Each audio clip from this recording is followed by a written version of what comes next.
Dana, welcome to the show. Thank you. Thanks so much for having me. I'm excited to be here. I'm excited to have you on. I'm excited about this conversation we'll see where it takes us. And we're Yeah. talking a little bit before we hopped on, but I'm looking really forward to this. And before we get into that, though, my Yeah. listeners know I like to just, right off the bat, Mhm. how did you get into what you're doing? Like, what's the Yeah. story? Was it a straight path? Did you bounce around a little bit? Like, Yeah. how did it show up for you? Yeah. I would say that I definitely am in phase two. If you're any Taylor Swift fans, like a second era. I grew up in Central Texas, not really knowing what I wanted to do, except I really was a talker, and so I loved words early on.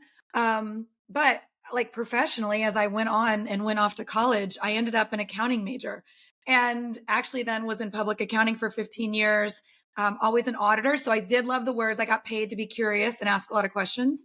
But I climbed my way all the way up the ladder. I became a partner at a fantastic firm here in Austin, Texas, was managing the nonprofit practice, but knew at probably year two of a 15-year career, it wasn't what I loved. It wasn't fulfilling in that way, but it sure does pay the bills well. And it keeps you feeling safe and secure because I also had a family.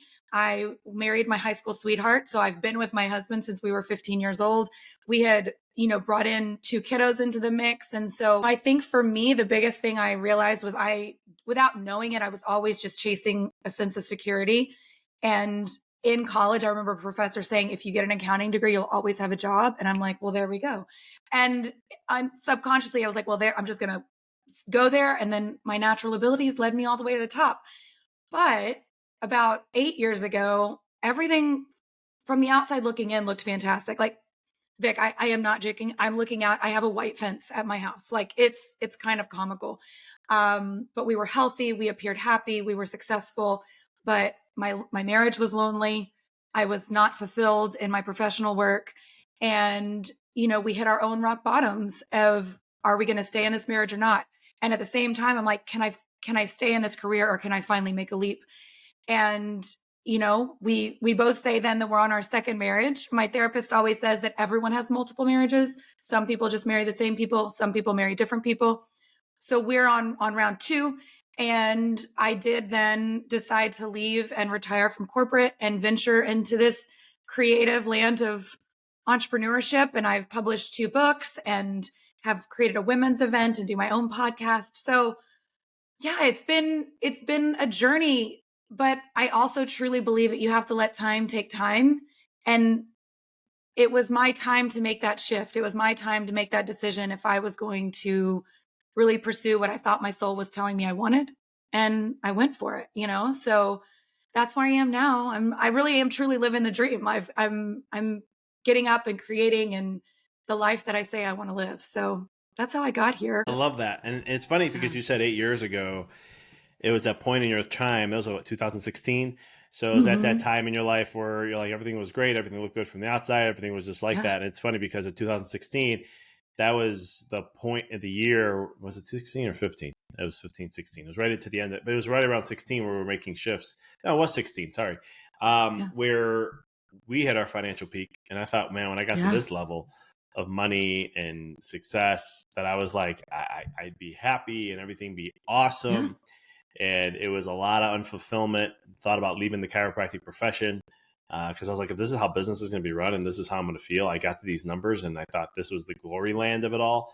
I was like, it's Yeah. not worth it. It's just not. Yeah. Yeah. Um, and then you have to do some soul seeking and you got Yeah. to dive deep in. And it sounds like you did the same thing in that essence, and you went off and totally left what you did for 15 years and went off into there. What was that feeling like? Was because you followed your soul's path? Would you say that? Right. So what Absolutely. was Yeah. that? Because you knew by year two already that wasn't going to be it. Yeah. But what was it that showed up for you to kind of like know? Because I always like to let listeners, like, I talk about intuition a lot and how to tap in, and Yeah. we all have it. It's not Yes. something that But what was it that kind of like? Was it a? How did it show up for you to know like this is my path where I need to go and this is what I need to do? Yeah. It's a great question. And I get that question asked a lot to me a lot as well. And in my latest book, Soul Farmer, I share about what I see as this 4-phase growth cycle. And phase 1 is called shifting soil. And it's when you feel that rub in your soul, right? Like imagine that seed planted in the ground and it has to grow. And to do that, it has to go up against all the dirt that's around. But our souls are the same. There's a shift and you can feel it.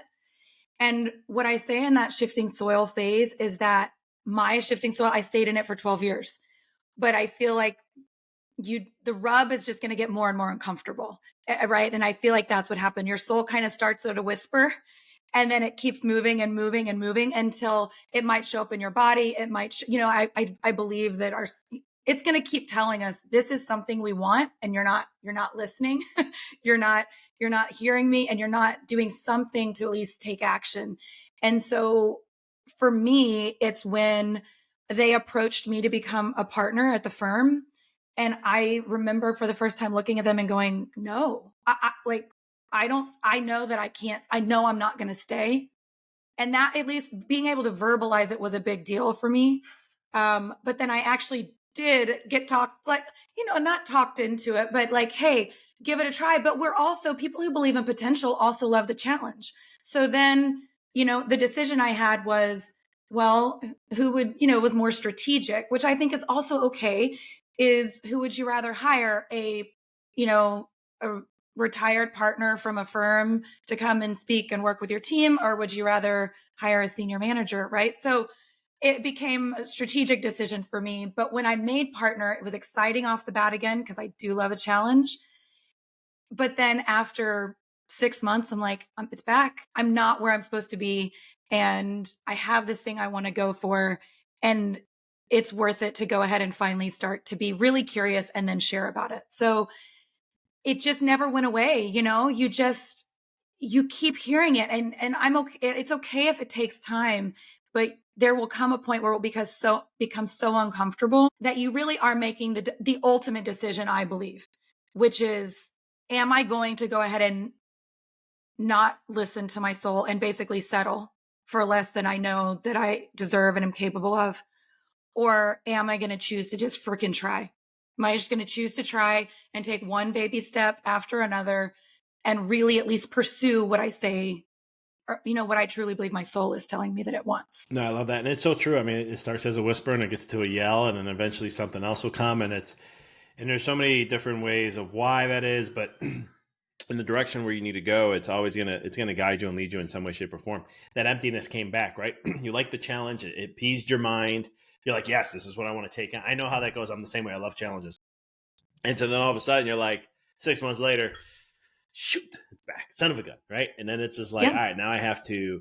Now I got to listen to this. Yeah. You chose to, right? Some people don't. Some Right. people, and I've seen it in lives where they don't listen to it anymore, and they just turn off and go this route and say, this is what my life's going to be, and that's the end of it. And no right or wrong to either. It's just whatever works for the person. But Yeah. I love that. I want to talk a little bit about the book, because I know you said your husband's a farmer. Yes, you said a real Yes, farmer. he is. You were telling me that before. So, what kind of farmer is he? I didn't ask that question, Yeah. because I want to leave it to the podcast. Sure.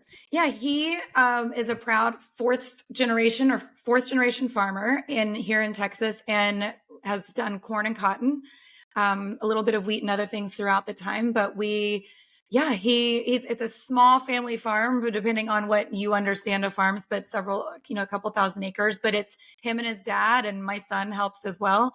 But he has a green thumb, and he is passionate about the process. But what we have always said is, I have zero green thumb. Like, I will kill the plants, Vic. And like, I kill succulents. Like, that takes talent, right? To like actually kill like a cactus or something. But I do. So what we say is, he grows plants and I grow people. And we really, then that passion is shared. It just comes out into the world differently. And is that where the whole soul farmer comes from? So Yeah. it's taking. I'm just assuming, it's just from talking with you. It takes farmers' practices and you bring it into a soul perspective and life and so forth. It does. Well, and the whole thing is, I'm sure you get this too. I don't know if you get consistent feedback about how people experience your podcast, if you speak or in your work. The feedback that I get from people is, I'm so relatable. And I think that that's because I try to find things that are like, I like people to be able to see whatever I'm trying to explain in the real world. And everyone is surrounded by nature, right? And yeah, when I was writing this book and I knew I wanted it to be a personal growth development book, and I had written so many stories, but I was struggling, and I went to him and I was like, look, I don't know why I haven't thought to do this before, but you're a real life farmer. So can you just talk me through a crop cycle? And he said, well, and I still gives me goosebumps, but he said, well, from whose perspective? And I was like, what? And he was like, well, from the farmers or the plants? And I remember going, wait, wait, wait.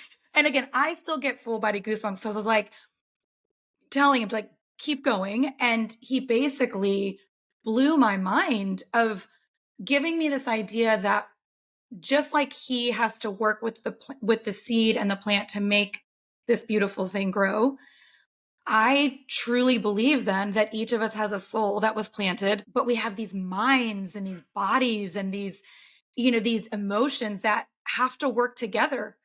And so I was like, I believe then we all have a seed that longs to grow into whatever it's going to grow into. But my job then is to, with the powerful mind and body and spirit I have, how can I then help us grow toward the life that we say we want to live? And it was just fascinating. So I broke the book up into 3 sections, into plant, grow, harvest.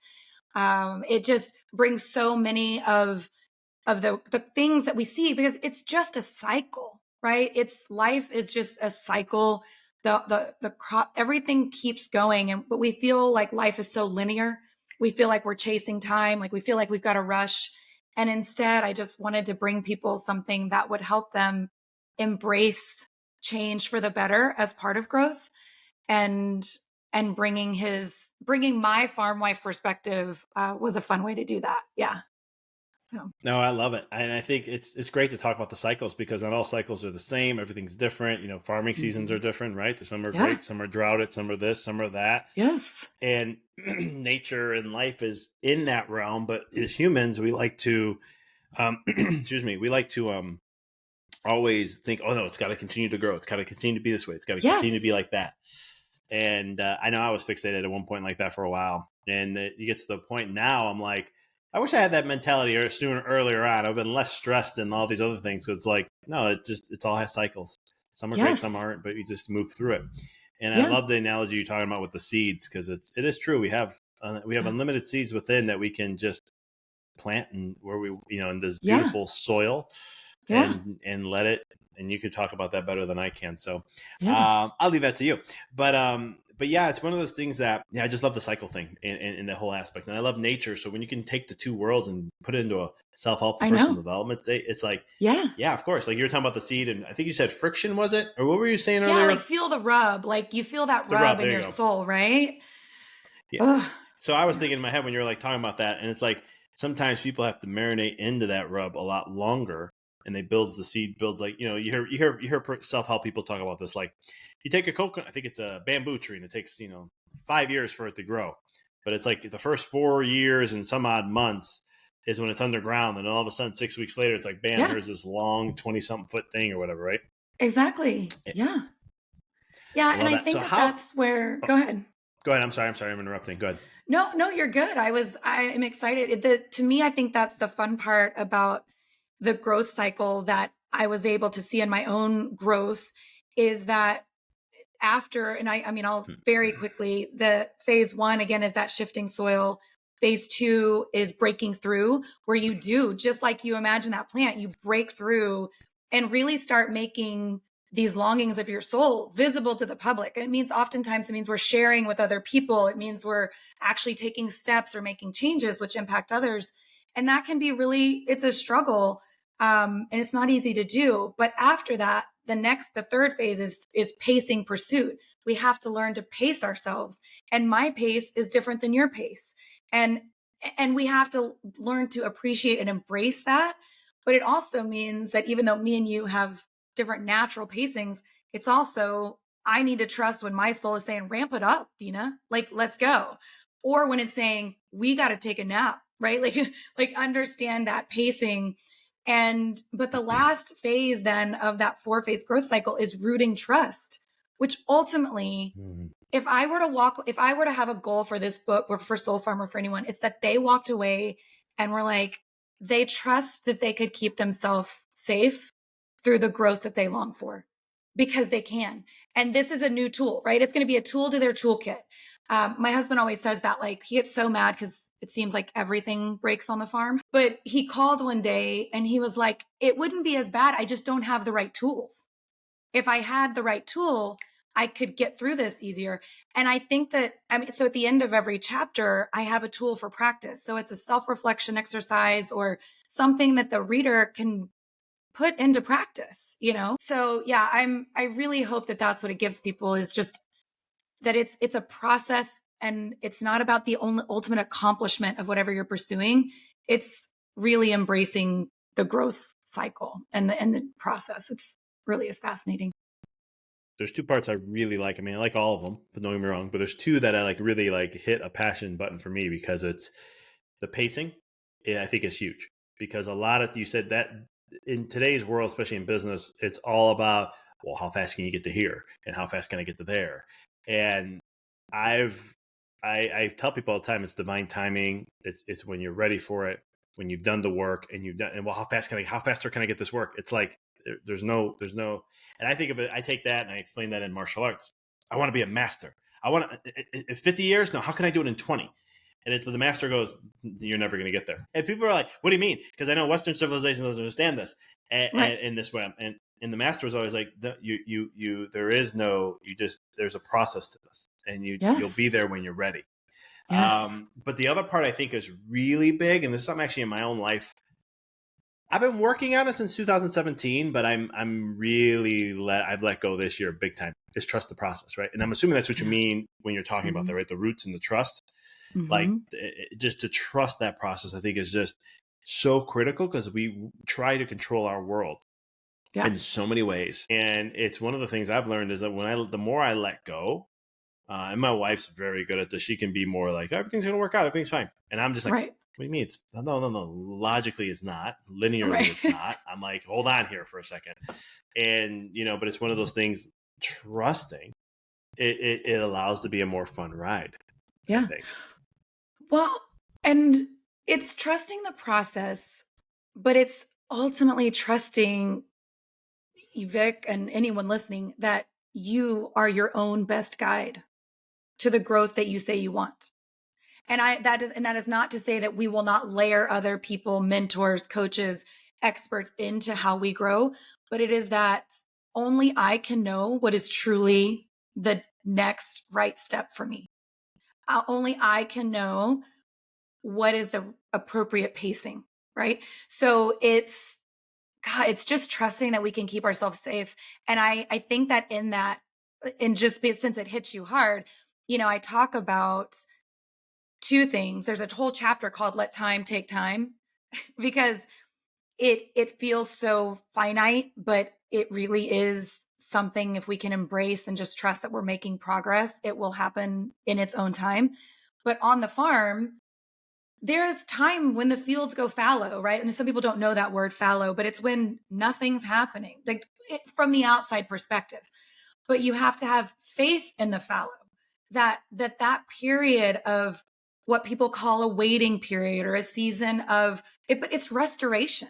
Like, the land needs to recover, and it needs to give itself time to rest so that this next cycle can start. So it really is an amount of trust in the process, having some faith in the fallow, and that I've even heard, Vic, lately, that the bigger I try to go, the bigger dreams or bigger hopes or goals that I'm aiming for, the more rest I need.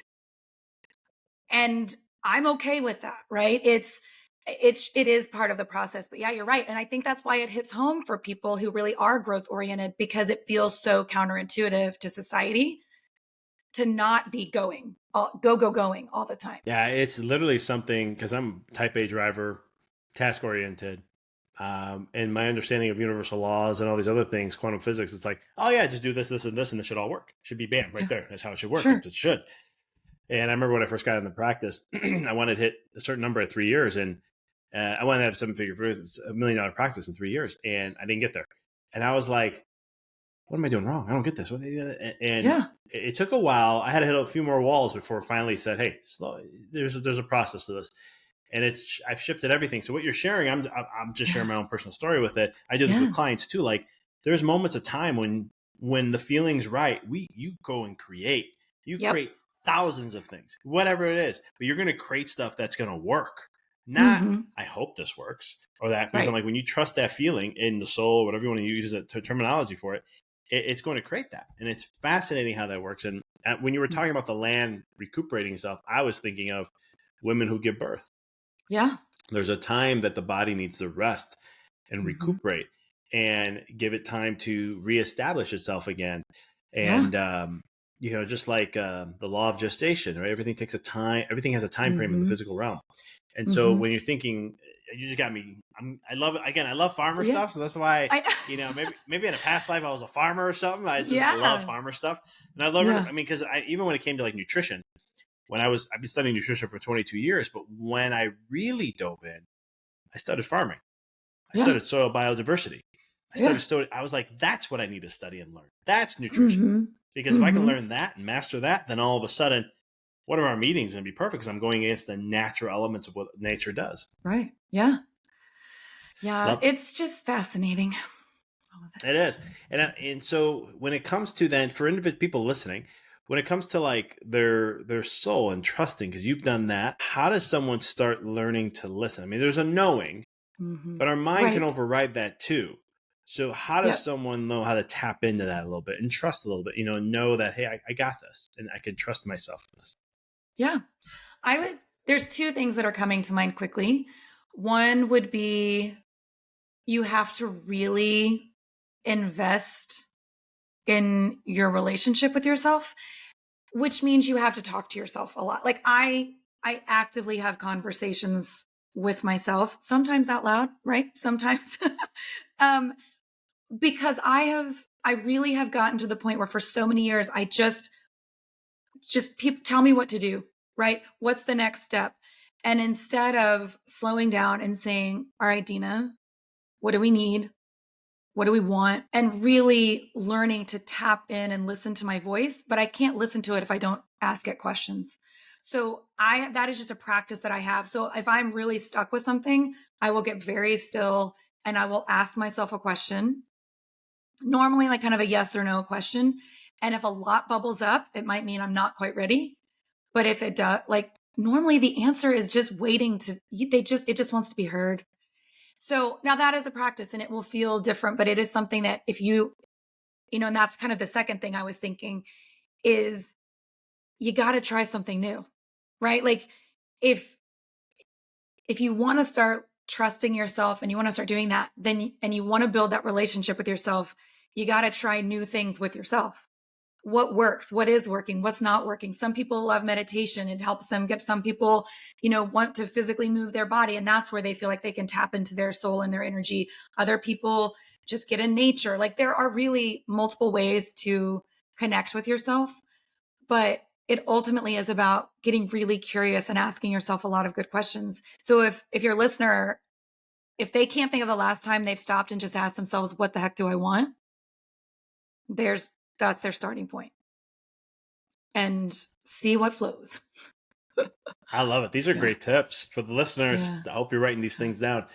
Yeah. Um, Dena, how can people follow you, Yeah. find you, Yeah. and the work you're doing, get the book, and all that great stuff? Yeah. The easiest way is to go to my website at denajansen.com. So it's just DenaJansen.com. That's me. And on Instagram seems to be my favorite home, and that's Dena_Jansen. And really those are the easiest ways to find me. And of course, if they are wanting to read, they've got Soul Farmer, which is available in all the outlets. And if you're a reader and you want it in your hands, you've got that. If you're a listener, I'm your narrator. So on the Audible or Apple Books, you can listen to me and just have me walk with you and read straight to you.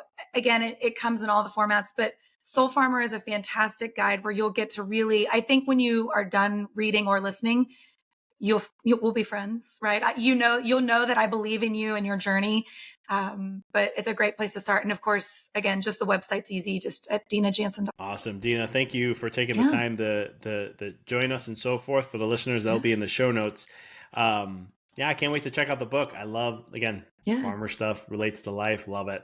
So many It does. synergies and connections and crossovers.